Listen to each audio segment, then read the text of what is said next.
The morning sun spilled across the small kitchen like honey, catching on chipped ceramic mugs and half-folded laundry. Sarah Whitmore moved quietly, her every gesture deliberate, almost ritualistic, the kind of rhythm born from years of repetition and endurance. Daniel sat by the window, sketching the curve of the shoreline as gulls drifted past. Their world was simple, fragile, built on routine and the unspoken comfort of each other's presence. To the neighbors, they were a picture of resilience, a mother and son who needed no one else. But behind Sarah's soft smile lingered a silence heavy enough to bend the air. Every word she didn't say was a secret sealed behind tired eyes. That morning, Daniel asked again, "What was he like, my dad?" And Sarah froze for the briefest moment. Her reply came like a sigh. "He was kind. He would have been proud of you." The lie hung between them like mist over the sea, beautiful, weightless, and impossible to hold. The day stretches long after breakfast. Daniel bikes through the narrow streets of their seaside town, his sketchbook in his bag and questions still echoing in his chest. The ocean breeze bites at his cheeks as he passes the harbor. Fishermen shouting, ropes coiling, gulls crying overhead.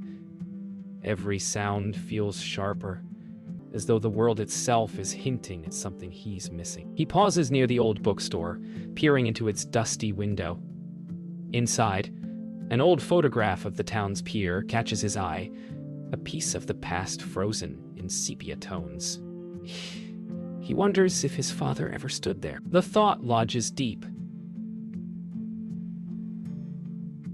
Back home, Sarah sits by the window, staring out at the same horizon, her reflection layered with waves.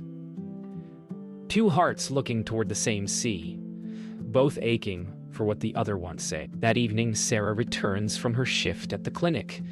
Her uniform smells faintly of antiseptic and rain. She sits at the kitchen table where Daniel's sketchbook lies open. Pages filled with drawings of faces she doesn't recognize. One of them stops her breath. A man's outline, older, smiling, drawn from memory that isn't his. The graphite smudge feels like an echo of the past she buried. She traces the lines lightly with her fingertips, whispering under her breath, "You look just like him." The house hums with quiet, the kind of quiet that holds truth like a ticking clock. Later that night, thunder rolls over the ocean. Rain patters against the window, and the power flickers twice before going out. Daniel lights a candle, its flame painting gold on the walls. As he moves to fetch blankets from the attic, something catches his eye. A half-open chest covered in dust, tucked behind old photo albums. Inside, wrapped in yellowed linen, lies a small wooden box labeled Winter 2008. He opens it with trembling hands. Inside are letters, photographs, and a silver watch engraved with initials he doesn't recognize. He stares at a photograph of Sarah and a man by the sea, his arm around her, his smile familiar yet strange. The thunder outside seems to echo the storm within him. Downstairs, Sarah hears the attic floor creak. Her breath stills. She knows that sound. The sound of past and present colliding. She calls out softly, but Daniel doesn't answer. When he finally descends, box in hand, the candlelight catches his face, a mix of confusion and betrayal. "Who is he?" he asks, holding up the photograph. Sarah's lips part, but no words come. The silence stretches until it hurts. Outside, rain beats against the windows, 1,000 tiny knocks demanding truth. Between them, time stands still. For the first time in 17 years, Sarah feels the walls she built beginning to crack. The next morning arrives gray and hollow. The sea is restless, mirroring the storm still echoing inside their home. Daniel hasn't spoken since last night. He sits on the porch steps, the photograph clutched in his hand, tracing the face of the man he doesn't know but somehow feels connected to. Inside, Sarah moves through the motions of breakfast. Every sound, the clink of a spoon, the hiss of the kettle, louder than it should be. She wants to speak, to explain. but the right words have long since calcified in her throat. The silence between them grows heavy, almost physical. When Daniel finally speaks, his voice trembles. "Why did you lie to me?" She doesn't answer. Her eyes fall on the photograph in his hand, and for the first time she feels the full weight of the truth pressing to be free. Daniel spends the day wandering the town, searching for pieces of his father in the faces of strangers. He visits the old bookstore, the pier, even the clinic where his mother works, places that suddenly feel like clues. Each person he meets gives him only fragments. A shrug, a glance, a rumor. "Your mom was strong," one fisherman tells him. "She left for a reason." But no one will say more. As the day fades, Daniel sits by the pier, the same one from the photograph. The tide rolls in, erasing footprints in the sand. He realizes that the truth isn't hiding. It's waiting for him to stop being afraid to see it. That evening, Sarah finds Daniel's room empty and panic surges through her chest. She drives through the narrow streets, headlights cutting through mist. Every turn of the wheel brings back memories. The night she ran from Thomas, Daniel's cries in the back seat, the echo of fear that's never left her.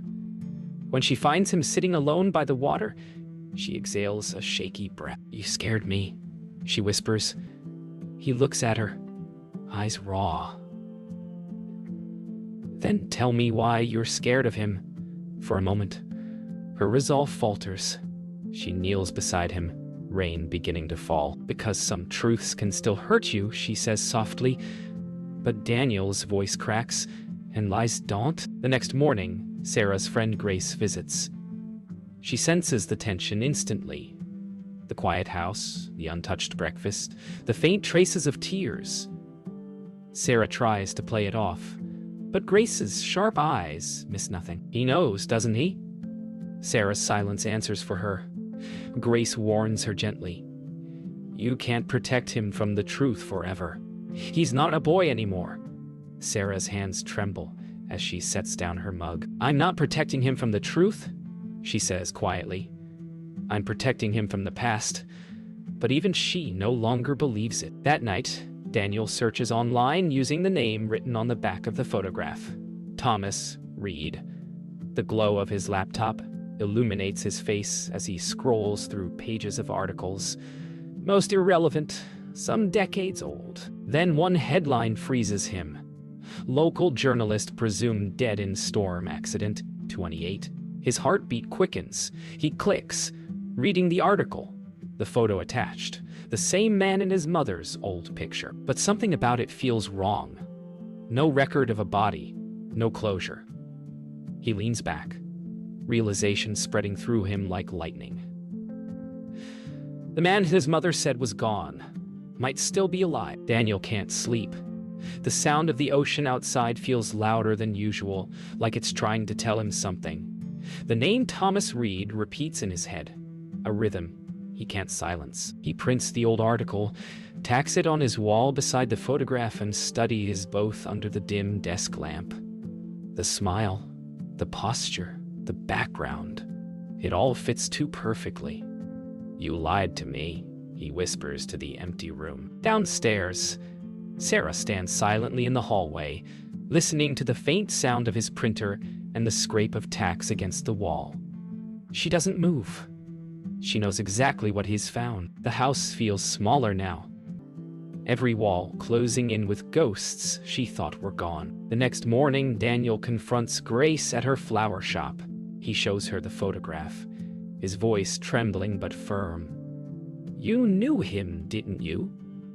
Grace hesitates, her hands stilling over a bouquet of lilies. "Daniel, some stories aren't mine to tell." He pushes, desperation spilling through his words. "He's alive, isn't he?" Grace exhales, her eyes heavy with regret. "If he is, he's not the man your mother remembers." Her words slice through him, half truth, half warning.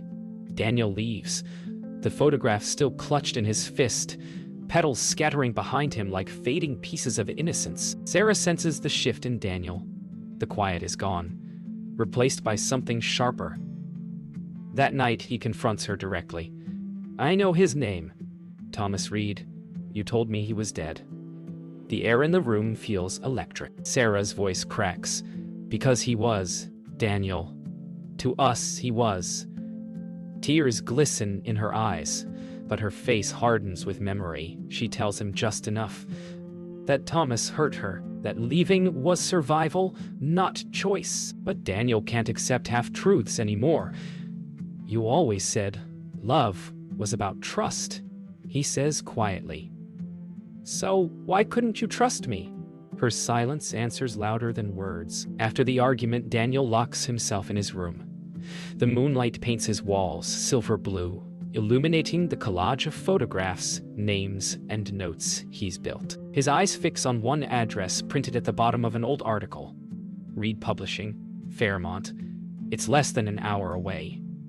He opens his laptop, maps the route, and saves it. For the first time, his anger feels like clarity. Somewhere out there, a man exists who can finish the story his mother refuses to tell. He whispers to himself, "If she won't tell me who he was, he will." Before dawn, Daniel leaves. The sea mist clings to his jacket as he pedals his bike down the empty coastal road, the world still half asleep. The photograph rests in his backpack beside his sketchbook. Sarah wakes to the sound of the front door closing, her heart immediately knowing. She rushes to the window, watching the faint silhouette of her son vanish into the fog. She whispers his name, but the wind steals it away. The sun begins to rise, painting the horizon in pale gold, a cruel contrast to the fear sinking into her bones. The past she buried has found its way home through her son's hands. Daniel rides through the back roads until the town of Fairmont appears on the horizon. A collection of faded houses, rusted signs, and streets heavy with yesterday's rain. He finds the address from the article. An old office building, its sign half peeled.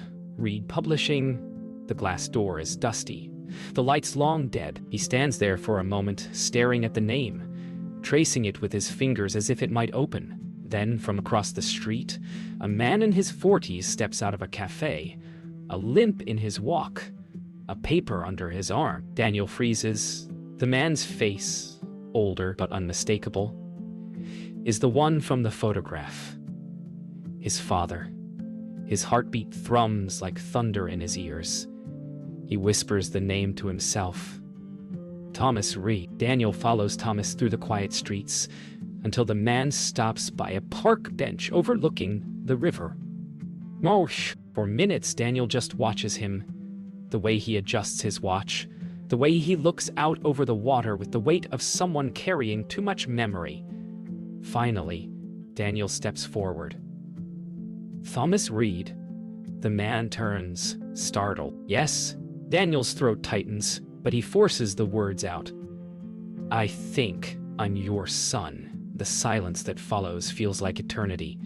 Thomas's face crumples, disbelief giving way to something raw, almost sacred. He whispers, "Daniel." As if the name itself is forgiveness he never thought he'd earn. They sit together for hours, words spilling between them like a dam finally broken. Thomas speaks of mistakes, of a love that began beautifully, but turned dark under the weight of his temper and his drinking. "I wasn't the man she needed me to be," he admits. "I became someone even I couldn't recognize." Daniel listens, torn between pity and fury. "She told me you were dead," he says softly. Thomas nods. "In a way, she was right. The man I was... he died the day she left." The air hums with sadness and something like understanding. Two lives separated by pain, now bound again by truth. Back at the cottage, Sarah feels the void left by Daniel's absence like a missing heartbeat. She calls Grace in panic, her voice breaking. "He found him," she says. Grace's silence on the other end confirms what she already knows. That night, Sarah sits alone by the sea, her hands buried in the sand, tears mingling with salt spray.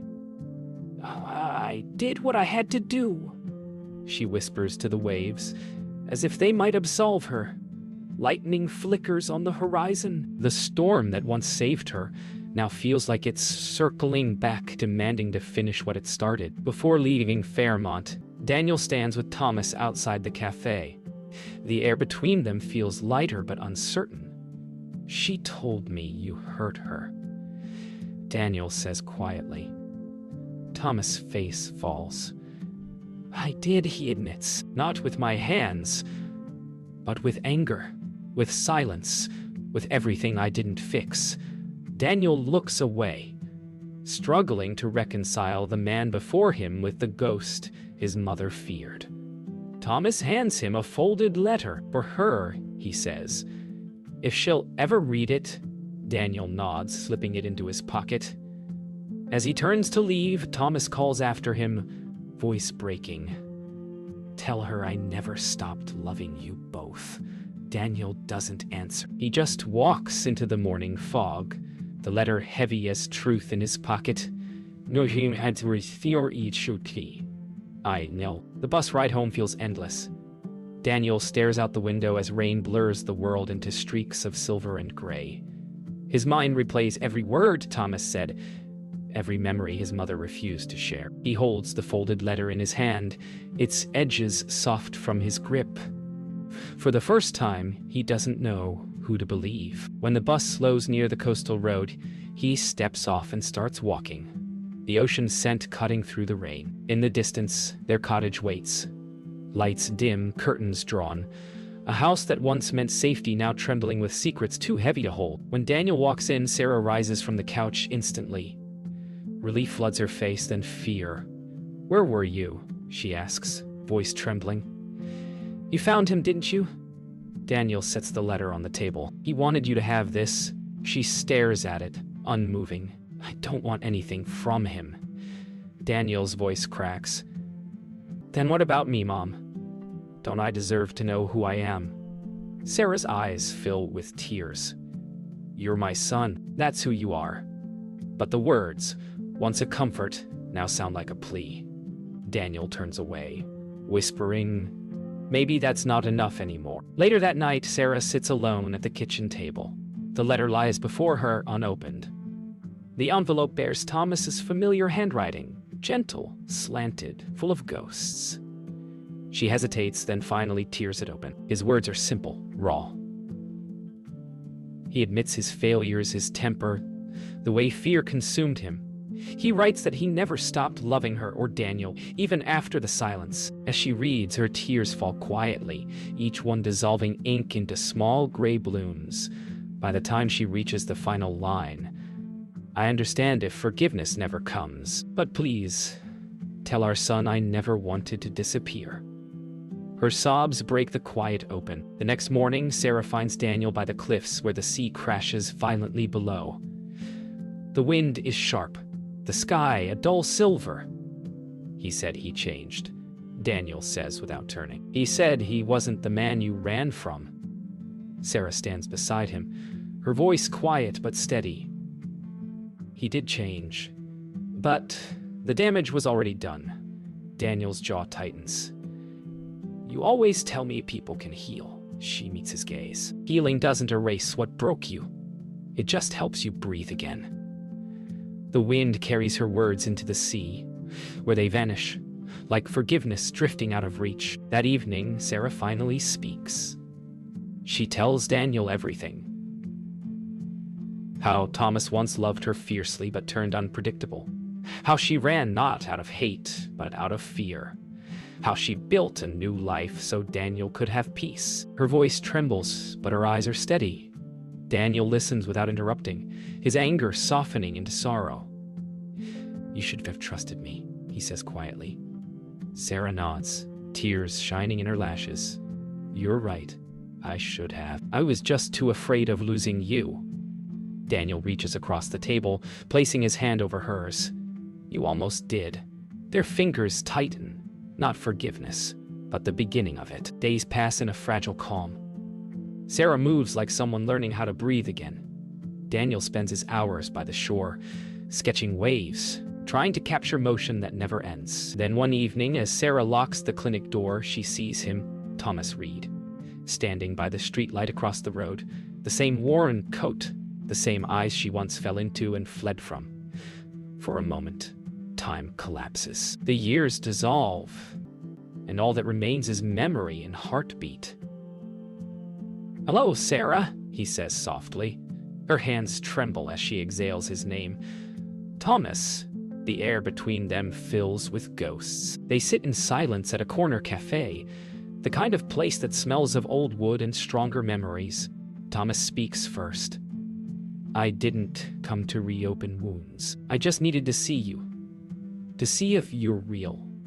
Sarah's eyes stay lowered, her voice measured. "I'm real, Thomas." "So are the scars." He nods, his hands trembling slightly around his cup. "I was a coward back then," he says. "I thought leaving would make you safer." She looks up, eyes glistening. "You didn't leave. I ran, a pause, and you let me." The moment hangs, the sound of rain on glass and the ticking of an old wall clock marking years they can't get back. Daniel finds them later that night. He had gone looking for his mother, and through the cafe window he sees them. Two figures from different lives sitting across from each other. The sight sends confusion and anger surging through him. He enters without a word, his presence cutting through their fragile calm. "You found him," Thomas murmurs. Daniel's eyes narrow. "I found the man she told me didn't exist." Sarah rises, pleading. "Daniel, please?" But Daniel's voice trembles with betrayal. "I don't know which of you I'm supposed to believe anymore." The silence afterward is unbearable. For the first time, all three are in the same frame. The living, the broken, and the truth between them. Outside the cafe, the argument spills into the rain. Daniel's voice cracks under the weight of it. "You both had choices, and you both chose silence?" Sarah tries to reach him, her words drowned by storm and tears. Thomas steps closer, desperate. "Daniel, your mother saved you from me. You need to understand that." Daniel shakes his head. "You don't get to be proud of that." For a long moment, no one speaks. Just rain hitting pavement, thunder low in the distance. Then Sarah says softly, "Maybe none of us were ready for the truth until now." The storm eases, but their hearts are still burning. Hours later, the storm has passed. The three of them stand on the pier in silence, the moonlight soft and cold. Thomas speaks first. "I can't change what I did, but maybe I can be better now, even if it's too late." Sarah looks at him, her face unreadable. "You already are just by saying that." Daniel steps forward, looking at both of them, the people who gave him life, and all the pain that came with it. "You both broke something in me," he says. "But maybe it's not too late to fix what's left." He turns toward the sea. For the first time, the horizon doesn't look like an ending. It looks like a beginning they might share, separately, but together. The following morning arrives wrapped in quiet light. The sky is clear, the air still, as if the world itself is catching its breath. Daniel walks the shoreline alone, shoes in hand, the sand cold beneath his feet. The waves rise and fall in steady rhythm, not angry now, just endless. He carries his sketchbook and begins to draw, not faces this time, but light. Reflections on water, the fragile curve of the horizon. Behind him, Sarah stands by the dunes, watching her son in silence. For the first time in years, she doesn't feel the need to protect him from the truth. She just lets him be, her boy, growing into his own calm after the storm. Thomas packs his few belongings into an old leather bag. His small rented room looks emptier than before, just a table, a photo of Daniel he printed from his phone, and a letter half written but unfinished. He stands by the window, watching gulls sweep across the horizon. "You'll be all right," he whispers, not sure if he's saying it to Daniel or himself. Before leaving, he places the letter on the table. A simple note. "Thank you for letting me be part of the truth." He steps into the morning light, his shadow long and quiet behind him. At home, Sarah finds Daniel's latest sketches spread across the kitchen table. Every page shows moments of their life, the house, the cliffs. Her face drawn not from memory, but from presence. She traces one line with her fingertip and realizes he's drawn the truth as it is, not as she wished it to be. When Daniel enters, their eyes meet. "You're good," she says softly. "You're honest." He smiles faintly. "You taught me that, even when you didn't mean to." They share quiet laughter that turns to tears, not of pain, but of release. Love, rebuilt not by forgetting, but by seeing each other whole. That evening, Daniel walks with Sarah to the pier one last time. The water glows beneath the sunset. Molten gold and violet shadows. "Do you think he'll come back?" Daniel asks quietly. Sarah looks toward the horizon. "Maybe not, but I think he finally found peace." She turns to him, brushing the hair from his face. "And so did we." They stand together, the wind soft, the sky fading into dusk. For once, silence feels right. Not empty, but full. A new kind of love lives there now, one that breathes truth instead of fear. The film closes with Daniel sitting alone on the beach at dawn, camera in hand. He frames the rising sun through the viewfinder, breath steady, eyes calm. The waves whisper around him, soft, forgiving. As he takes the shot, his voice carries over the final montage. "My mother once told me love was protection. But I think love is truth. Even when it hurts, even when it hurts, even when it breaks you." She gave me both. And the man I once hated gave me the part of myself I was missing. Maybe that's all we ever need. Not perfect stories, just the courage to tell them. The shutter clicks, fade to white.